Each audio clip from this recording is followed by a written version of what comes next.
7 de julio de 1944. Saipán, Islas Marianas. Amanece sobre las posiciones estadounidenses de la 27 División de Infantería del Ejército de los Estados Unidos. En trincheras y pozos de tirador, marines y soldados revisan sus armas una última vez.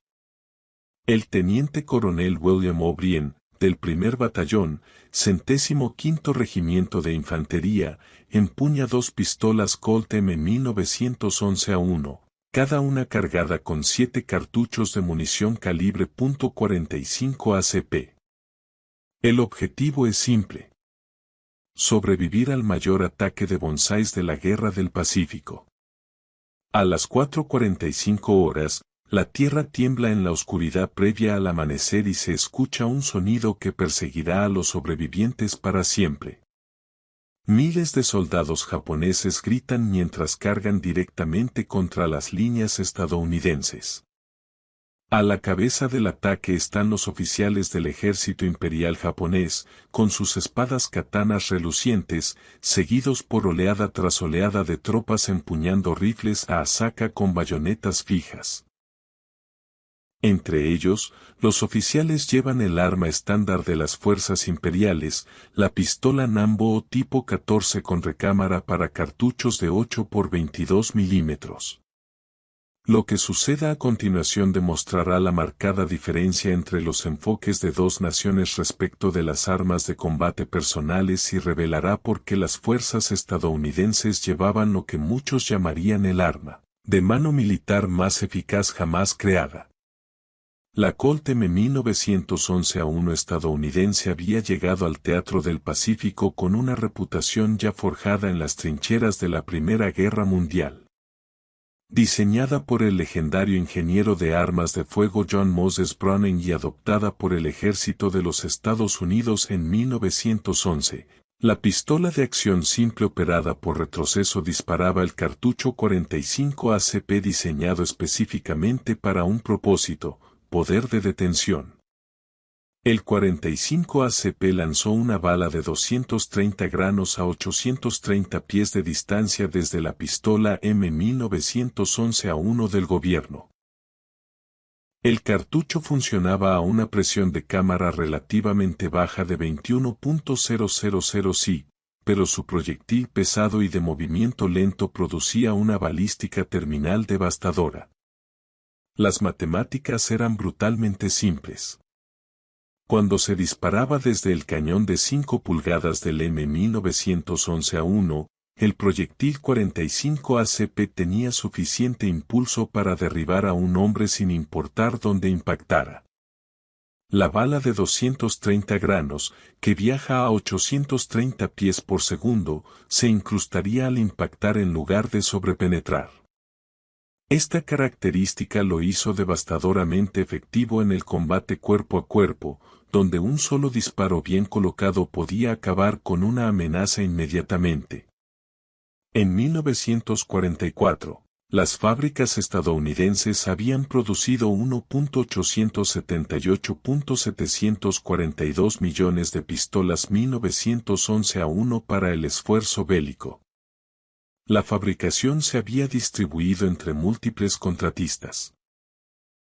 Armas de fuego Colt, Remington Rand, Ithaca Gun Company, Union Switch and Signal Company e incluso Sainer Sewing Machine Company, que produjo 500 pistolas muy solicitadas antes de transferir sus herramientas a otros fabricantes. Esta producción masiva garantizó que las fuerzas estadounidenses en el Pacífico estuvieran bien equipadas con armas de mano confiables. Solo el Cuerpo de Marines de los Estados Unidos había aumentado su asignación autorizada de pistolas de 798 por división en 1942 a 1,77 por división en 1945. Esto representó un reconocimiento de que el combate en el Teatro del Pacífico a menudo se convertía en combates cuerpo a cuerpo donde los rifles y las ametralladoras se volvían difíciles de manejar.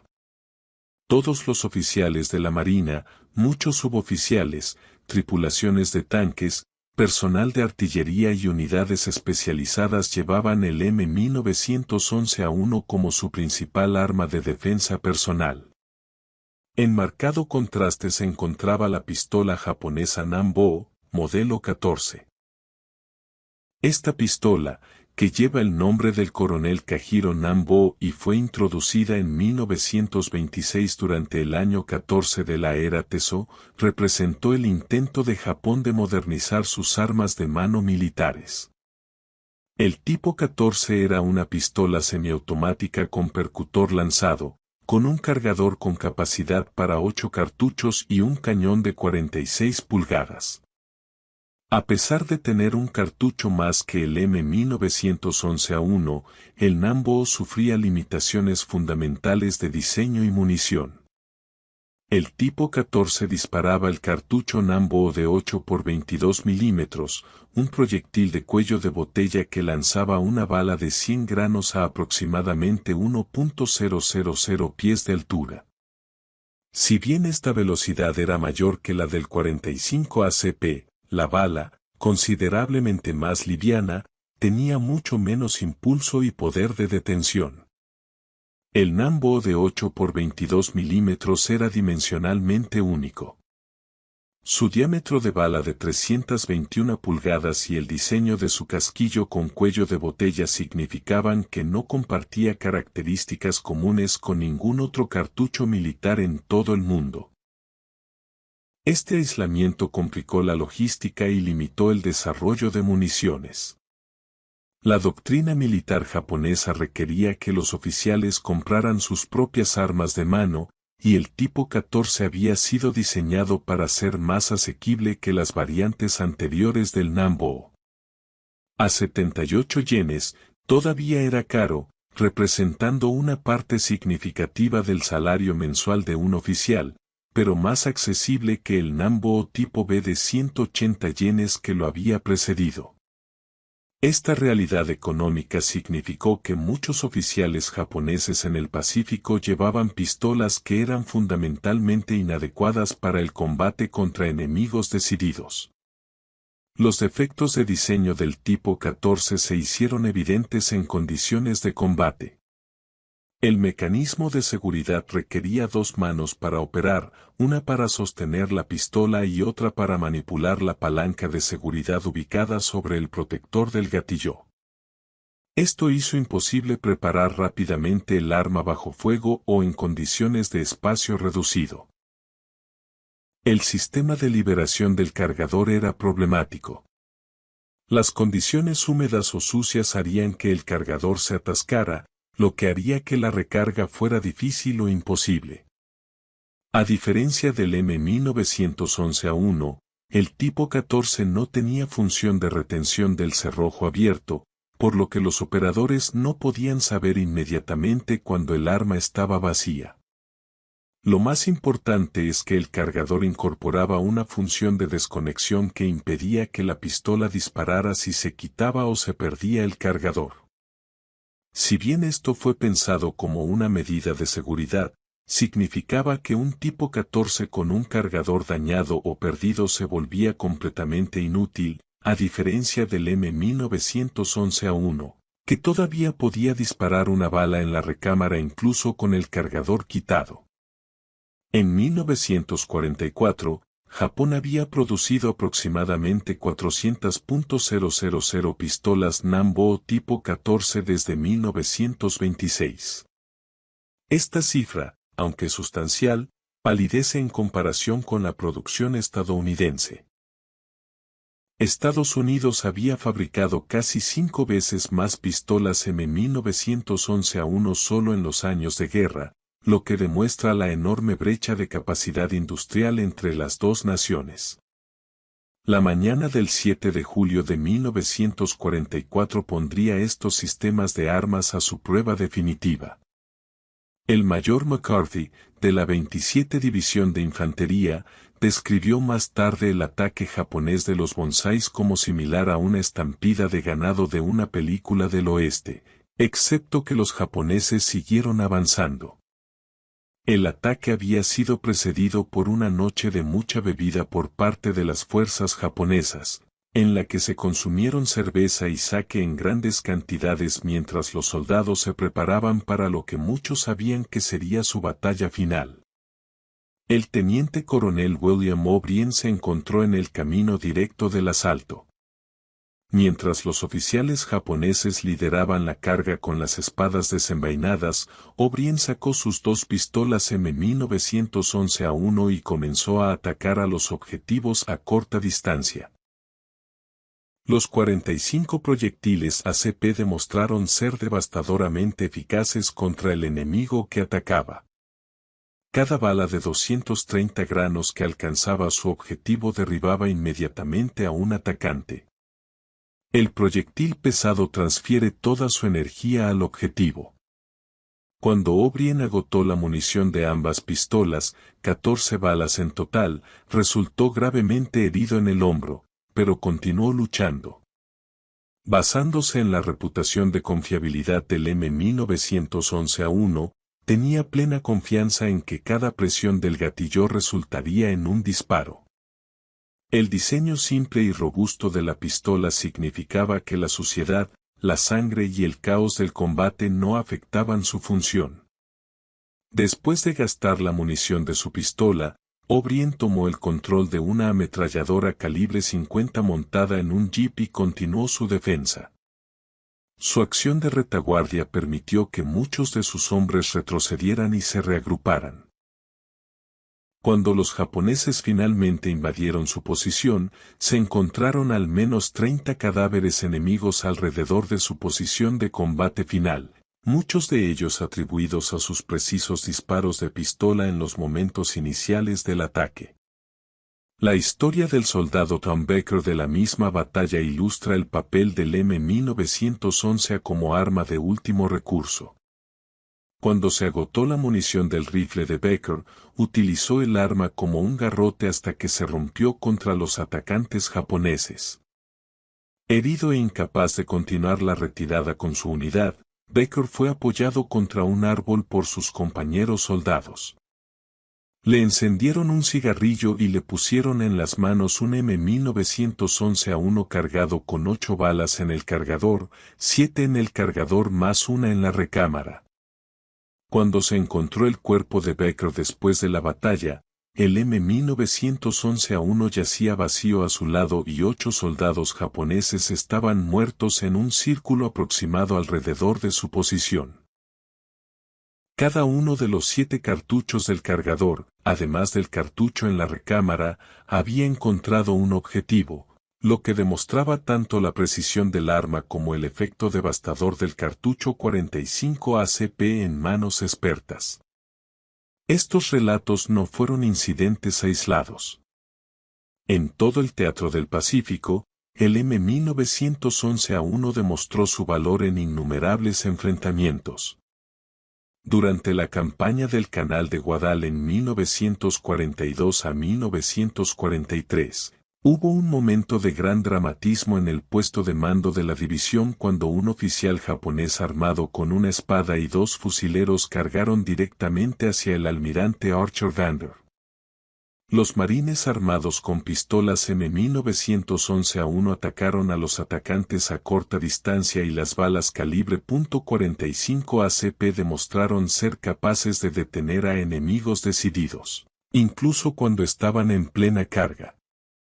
La eficacia del proyectil 45 ACP no fue casual. El cartucho había sido desarrollado específicamente en respuesta a la experiencia militar estadounidense durante la insurrección filipina de 1899 a 1901. Las fuerzas estadounidenses armadas con 38 revólveres de culto largo se habían encontrado con miembros de la tribu Mororow que incluso cuando recibían disparos múltiples a corta distancia continuaban luchando. La potencia de frenado insuficiente de los cartuchos más pequeños llevó a que los militares exigieran un calibre mínimo de 45 para las pistolas. Tras las pruebas Thompson-Lager de 1904, que examinaron la eficacia de varios cartuchos contra animales vivos y cadáveres humanos, El ejército de los Estados Unidos determinó que nada menos que el calibre 45 proporcionaría un poder de detención adecuado. El cartucho 45 ACP resultante, al dispararse desde el M1911A1, podía derribar al enemigo desde cualquier punto de entrada del cuerpo, a diferencia de las balas de menor calibre que podían herir sin incapacitar inmediatamente. El impacto psicológico del 45 ACP fue tan importante como su efecto físico. El impacto de gran calibre y el impacto visible sobre los objetivos tuvieron un profundo efecto en la moral del enemigo. Las fuerzas japonesas, armadas con sus pistolas Nambo tipo 14 de baja potencia, aprendieron rápidamente a respetar el sonido distintivo de los disparos del M1911A1. El profundo estruendo del 45 ACP era inconfundiblemente diferente del estallido más agudo de los calibres más pequeños, y las fuerzas enemigas aprendieron a asociarlo con una letalidad inmediata. Documentos militares japoneses capturados durante la guerra revelaron que el enemigo era consciente de la superioridad del poder de fuego estadounidense. Un diario recuperado de un oficial japonés en Monatal en noviembre de 1943 señalaba la naturaleza abrumadora de las armas estadounidenses. El oficial escribió: "Sabemos que vamos a morir, por eso no tenemos miedo de nadie y todos estamos animados". Pero sus anotaciones también revelaron una clara comprensión de que las fuerzas japonesas estaban superadas en términos de equipamiento y logística. Los soldados japoneses individuales llevaban cargas de equipo de 45 kilogramos, lo que representa el 87% del peso corporal promedio de un soldado de 52 kilogramos. Esta carga aplastante combinada con armas inadecuadas y suministros de municiones decrecientes creó una fuerza que dependía de la determinación fanática más que de la superioridad táctica. El Nambo tipo 14, utilizado como arma principal del oficial, representaba los problemas más amplios que enfrentaban las fuerzas japonesas. Armas diseñadas en tiempos de paz que resultaron inadecuadas para las exigencias de la guerra total. El contraste en la calidad de fabricación se hizo evidente a medida que avanzaba la guerra. La producción estadounidense del M1911A1 mantuvo altos estándares incluso bajo la presión de tiempos de guerra. Las armas fabricadas por diferentes contratistas eran intercambiables y la estandarización de las piezas garantizaba que las reparaciones de campo pudieran realizarse utilizando componentes de cualquier fabricante. Las pistolas fueron terminadas con revestimientos parkerizados duraderos en lugar de pavonados y las empuñaduras se cambiaron de nogal cuadriculado a plástico marrón para acelerar la producción, pero la confiabilidad mecánica nunca se vio afectada. Por el contrario, la producción japonesa del tipo 14 mostró una calidad en declive a medida que avanzaba la guerra. Las pistolas de finales de la guerra fabricadas en la fábrica de Toriyamatsu tenían empuñaduras de madera sin ranuras para acelerar la producción y el ajuste y el acabado generales se deterioraron a medida que la capacidad industrial de Japón se vio presionada por los bombardeos aliados y la escasez de recursos. Algunas pistolas tipo 14 de finales de la guerra tenían fecha marcada hasta febrero de 1945. Lo que indica que la producción continuó incluso cuando las fuerzas estadounidenses se acercaban a las islas japonesas. La disparidad en la logística de municiones fue igualmente reveladora. Estados Unidos produjo cartuchos militares estándar 45 ACP en cantidades masivas con balística y control de calidad consistentes. También se desarrollaron variantes especializadas, entre ellas el cartucho M12 y el cartucho T-23 que se utilizaban en los kits de supervivencia. Esta ronda contenía 118 piezas de perdigones número 7,5 en un proyectil de papel encerado rojo, lo que permitía a las tripulaciones aéreas armadas con pistolas M1911A1 cazar animales pequeños si eran derribados detrás de las líneas enemigas. Un cartucho M15 mejorado, con 108 perdigones y mejor resistencia a la intemperie, reemplazó al anterior. Mientras tanto, Japón luchaba por mantener suministros adecuados de la munición única Nambo de 8 por 22 milímetros. Las dimensiones exclusivas de los cartuchos significaron que no podían sustituirse con munición capturada ni simplificarse utilizando componentes comunes, ya que las líneas de suministro japonesas fueron cortadas por los ataques aéreos y submarinos estadounidenses. Las pistolas tipo 14 se volvieron cada vez más difíciles de mantener en servicio. La eficacia del entrenamiento con pistola estadounidense también contribuyó al éxito en combate del M1911A1. Las fuerzas estadounidenses recibieron instrucción exhaustiva en el uso de pistola, con énfasis en el papel del arma como herramienta principal para oficiales y suboficiales y como arma de respaldo cuando las armas principales fallaban.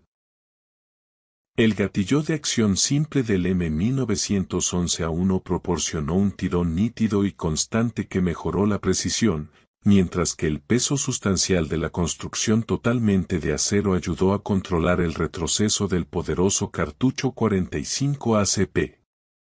El entrenamiento japonés, por el contrario, enfatizaba las habilidades guerreras tradicionales, incluyendo el manejo de la espada y la lucha con bayoneta.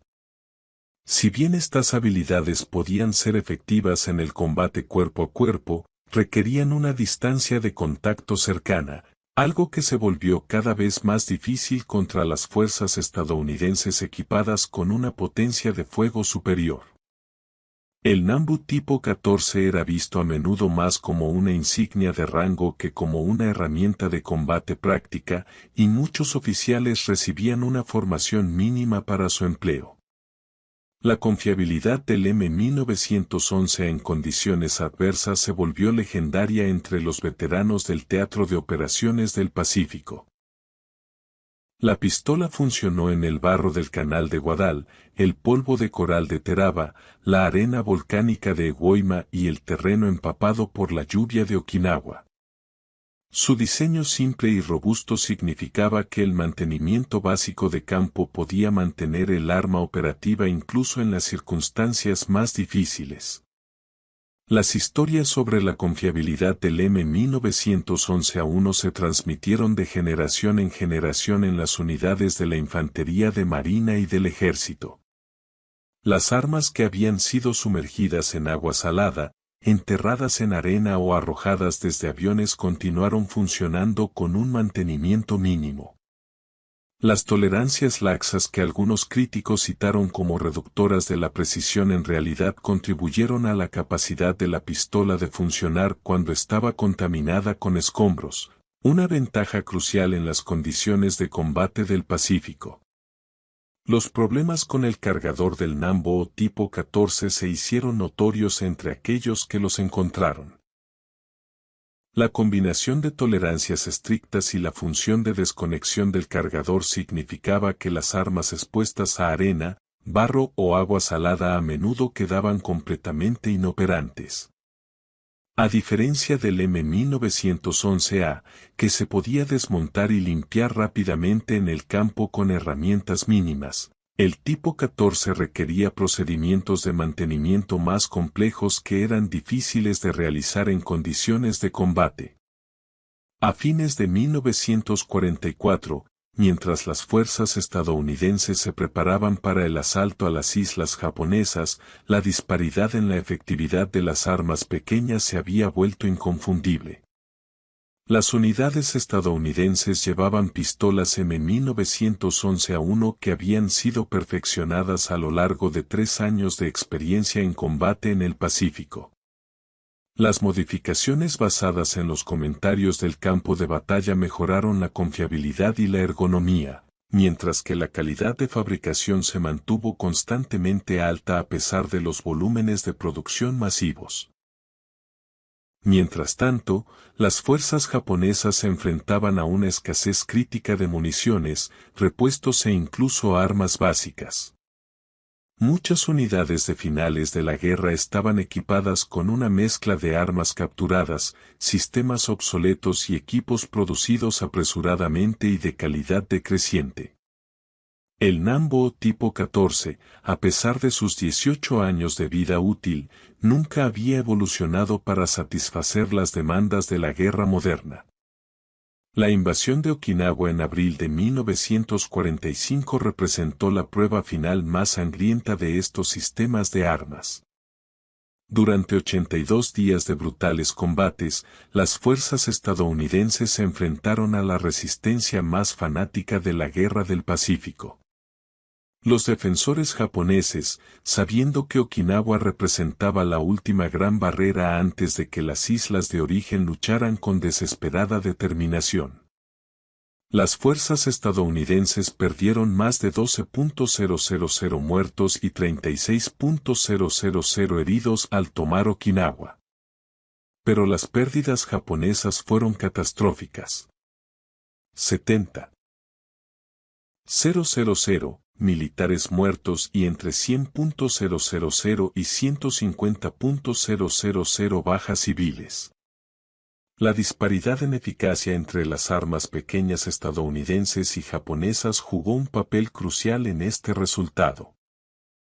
Los marines y soldados estadounidenses armados con pistolas M1911A1 podrían enfrentar y neutralizar amenazas a corta distancia con confianza en la efectividad de sus armas. El impacto psicológico del M1911A1 en las fuerzas japonesas no puede subestimarse. Los documentos de captura y las entrevistas posteriores a la guerra revelaron que los soldados japoneses habían desarrollado un profundo respeto por el poder de fuego estadounidense, particularmente el efecto devastador de las armas calibre 45. El sonido distintivo del fuego del M1911A1 quedó asociado con una letalidad inmediata que afectaba la moral del enemigo y la toma de decisiones tácticas. Mientras las fuerzas estadounidenses se preparaban para la Operación Downfall, los planificadores de la invasión de Japón prevista para noviembre de 1945 reconocieron que el combate urbano en las islas de origen requeriría un uso extensivo de armas de mano. La eficacia demostrada del M1911 en combates cuerpo a cuerpo lo convirtió en una herramienta esencial para las anticipadas batallas callejeras en las ciudades japonesas. Los bombardeos atómicos de Hiroshima y Nagasaki en agosto de 1945 pusieron fin a la guerra antes de que pudiera lanzarse la Operación Caída. Pero la reputación del M1911A1 ya estaba establecida de forma permanente. La pistola que había servido a las fuerzas estadounidenses desde las trincheras de Francia hasta las playas del Pacífico había demostrado su valor en las condiciones de combate más exigentes. El análisis de posguerra reveló la magnitud de la disparidad entre la producción de armas pequeñas estadounidense y japonesa. Estados Unidos había fabricado casi 2 millones de pistolas M1911A1 durante los años de guerra. Si bien la producción total del tipo 14 de Japón durante casi 2 décadas apenas superó las 400.000 unidades, esta ventaja de producción de 5.1 reflejó capacidades industriales más amplias que, en última instancia, determinaron el resultado de la guerra. La eficacia del cartucho 45 ACP en el combate del Pacífico hizo que las fuerzas de operaciones especiales estadounidenses siguieran utilizándolo mucho después de que el M1911A1 fuera reemplazado como arma de mano militar estándar. El poder de detención demostrado por los proyectiles los hizo irreemplazables en situaciones de combate cuerpo a cuerpo donde la neutralización inmediata de la amenaza era esencial. Las armas japonesas, incluido el Nambo tipo 14, se convirtieron en trofeos de guerra muy buscados entre los militares estadounidenses. La apariencia distintiva de la pistola y su asociación con los oficiales enemigos la convirtieron en un preciado recuerdo a pesar de su rendimiento de combate inferior. Muchos veteranos estadounidenses trajeron a casa pistolas tipo 14 como recuerdo de su servicio en el Pacífico, a menudo sin darse cuenta de que habían llevado armas muy superiores durante toda la guerra. El contraste entre el M1911A y el Nambo tipo 14 representó más que solo diferentes enfoques en el diseño de armas de mano. Reflejaba diferencias fundamentales en capacidad industrial, doctrina táctica y comprensión de la guerra moderna. La pistola estadounidense fue el producto de un enfoque sistemático para el desarrollo de armas, incorporando lecciones aprendidas de conflictos anteriores y respaldado por enormes capacidades de producción industrial. El Nambo tipo 14, si bien representó un avance significativo respecto de las armas de mano japonesas anteriores, sufrió las limitaciones de una nación que había ingresado a la era industrial relativamente recientemente y carecía de los recursos para un desarrollo y prueba de armas extensivos. Los problemas con las pistolas eran sintomáticos de desafíos militares japoneses más amplios, logística inadecuada, calidad de producción en decadencia y una doctrina que enfatizaba el espíritu de lucha por sobre la superioridad tecnológica. Para las fuerzas estadounidenses en el Pacífico, el M1911A1 no solo proporcionaba un arma confiable, sino también confianza en la superioridad de su equipo. El conocimiento de que sus armas podían detener cualquier amenaza con un solo disparo bien colocado afectaba la toma de decisiones tácticas y la moral personal. En las situaciones de vida o muerte que caracterizaron el combate del Pacífico, esta confianza podía significar la diferencia entre la supervivencia y la muerte. El legado del M1911A1 en el combate del Pacífico se extiende mucho más allá de sus especificaciones mecánicas o números de producción. La pistola se convirtió en un símbolo del poderío industrial y el profesionalismo táctico estadounidense. Su eficacia contra fuerzas japonesas armadas con armas inferiores demostró la importancia de la superioridad tecnológica en la guerra moderna. Las historias de hombres como el teniente coronel William O'Brien y el soldado Tom Baker, que utilizaron sus pistolas M1911 con efectos letales en sus momentos finales, se convirtieron en parte de la leyenda militar estadounidense. Estos relatos, verificados mediante informes posteriores a la acción y testimonios de testigos, mostraron que con armas adecuadas y manos expertas se podían lograr resultados mucho más allá de lo que las meras estadísticas podrían sugerir. Los cartuchos 45 ACP disparados desde las pistolas M1911A1 habían detenido cargas de bonsáis, eliminado infiltrados y proporcionado a las fuerzas estadounidenses una última línea de defensa confiable cuando todo lo demás fallaba. En el brutal combate cuerpo a cuerpo que caracterizó gran parte de la Guerra del Pacífico, la potencia de detención y la fiabilidad de la pistola estadounidense resultaron decisivas. Las fuerzas japonesas, a pesar de su coraje y determinación, se vieron constantemente superadas no solo en potencia de fuego general, sino también en la eficacia fundamental de sus armas personales. El Nambo tipo 14, calibrado para un cartucho de baja potencia y con fallas de diseño que se volvían críticas en condiciones de combate, no podía competir con armas estadounidenses que habían sido diseñadas específicamente para una máxima efectividad en combate. La realidad matemática era ineludible. Una bala de 230 granos que viajaba a 830 pies de altura tenía mucho más impulso y poder de frenado que una bala de 100 granos a 1000 pies de altura. Cuando se multiplicó a lo largo de millones de encuentros de combate en todo el teatro del Pacífico, esta ventaja balística se tradujo en una superioridad táctica que ayudó a determinar el resultado de la guerra. El éxito del M1911A1 en el combate del Pacífico validó el diseño original de John Moses Browning y la decisión del ejército estadounidense de adoptar el cartucho 45 ACP. El sistema de armas demostró que una ingeniería cuidadosa, pruebas adecuadas y una producción masiva podían crear armas pequeñas que proporcionaban ventajas decisivas en el campo de batalla. Para Japón, las limitaciones del Nambo tipo 14 representaron un desafío más amplio. La dificultad de competir contra una superpotencia industrial y tecnológica sin los recursos necesarios para una modernización militar integral.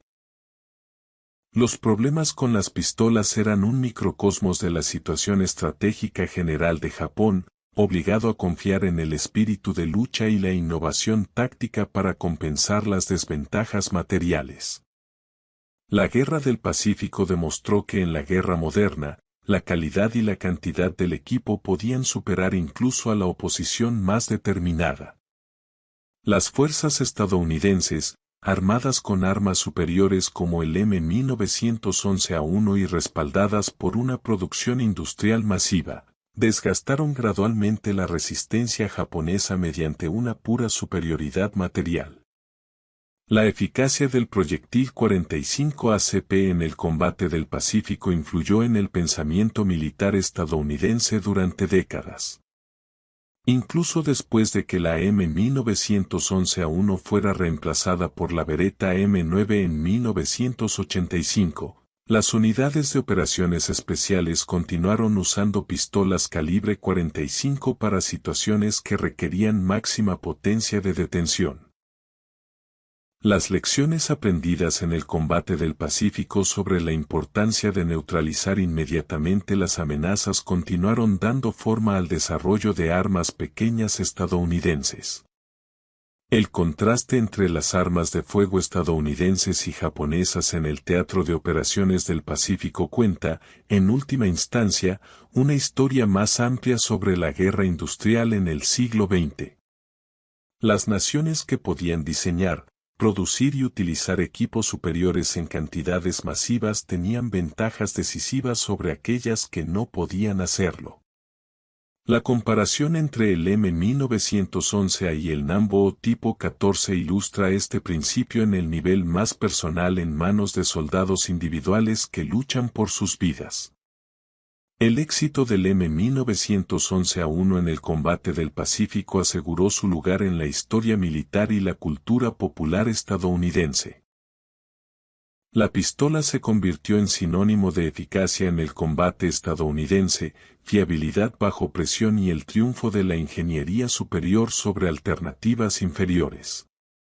Su desempeño contra fuerzas japonesas armadas con pistolas Nambo tipo 14 demostró de manera concluyente que en cuestiones de vida o muerte, la calidad del equipo podía determinar los resultados.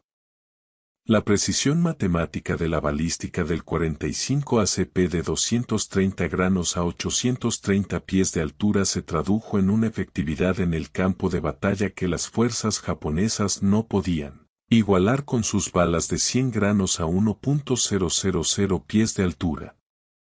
Esta diferencia, multiplicada a lo largo de miles de encuentros de combate, ayudó a asegurar la victoria estadounidense en el teatro del Pacífico y estableció al M1911A1 como una de las armas de mano militares más exitosas de la historia.